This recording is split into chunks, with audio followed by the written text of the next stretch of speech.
pagi Bapak Ibu. Kita jumpa lagi dalam sapaan firman Tuhan hari ini. Semoga Bapak Ibu semua sehat dalam berkat Tuhan, dalam sukacita untuk terus melayani Tuhan dalam hidup ini. Berapa tahun yang lalu, saya pernah jalan dengan anak saya nomor 1. Lalu kami dalam perjalanan itu, di depan kami lewat nyebrang seekor anjing hitam yang sangat besar. Anjing itu jalan sendiri begitu tanpa ada tuan pemilik anjing itu, dan sangat besar anjing itu. Anak saya waktu itu masih kecil, nomor 1 masih kecil.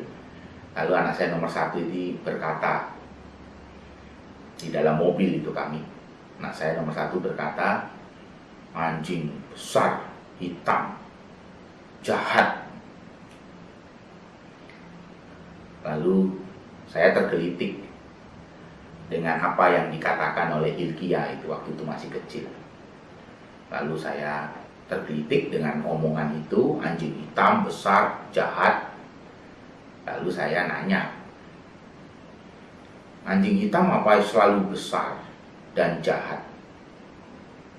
Anjing hitam besar apa selalu jahat? Lalu anak saya bilang, ya, anjing hitam besar itu jahat.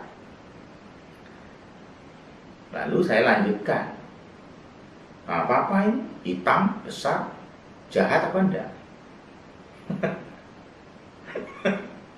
Saya bilang, anjing hitam besar. Dijawab oleh dia, anjing jahat.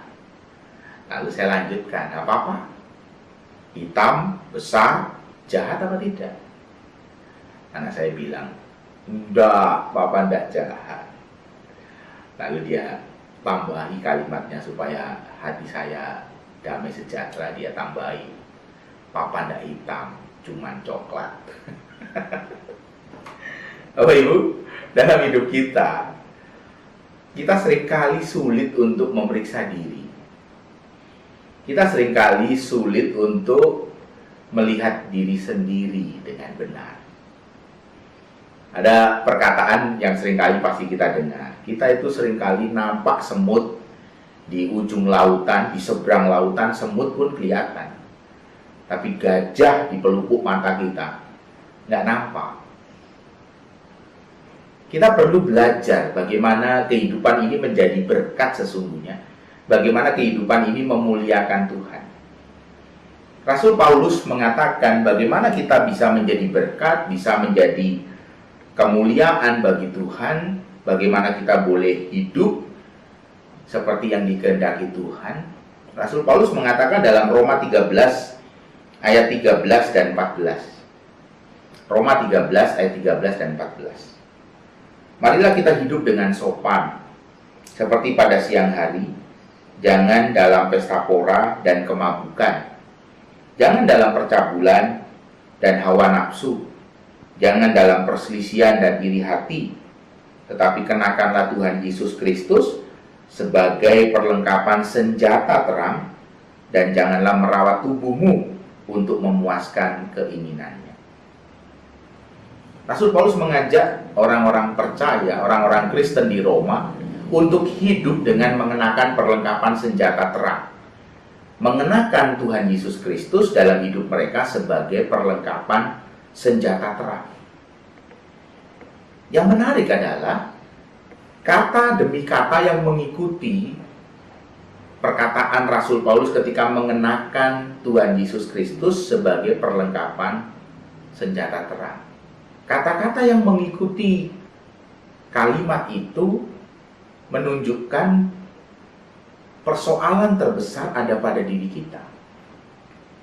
Janganlah hidup dalam kemabukan, dalam percabulan, dalam perselisihan iri hati. Jangan merawati tubuhmu untuk memuaskan keinginannya. Semuanya, kalau kita perhatikan, itu menunjuk pada diri sendiri. Jadi perlengkapan senjata terang itu bukan untuk membidik orang lain, bukan untuk ditodongkan ke orang lain, tetapi untuk ditodongkan ke diri sendiri, untuk membidik hati dan pikiran kita sendiri. Sehingga kita boleh hidup benar di hadapan Tuhan. Bapak Ibu saudara sekalian dikasihi Tuhan Yesus Kristus, seringkali kita membidikkan firman Tuhan untuk orang lain.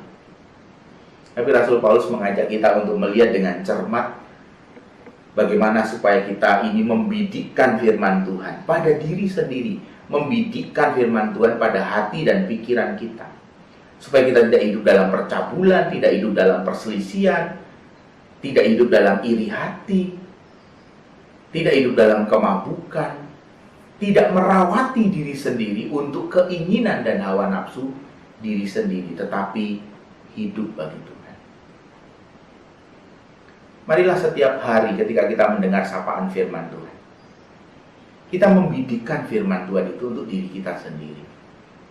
Ketika kita mendengar firman Tuhan, marilah kita berpikir bahwa firman itu untuk diriku. Tuhan ingin aku berubah. Tuhan ingin aku hidup bagi Tuhan. Selalulah membidikkan firman Tuhan pada diri sendiri. Jangan membidikkan firman Tuhan pada orang lain.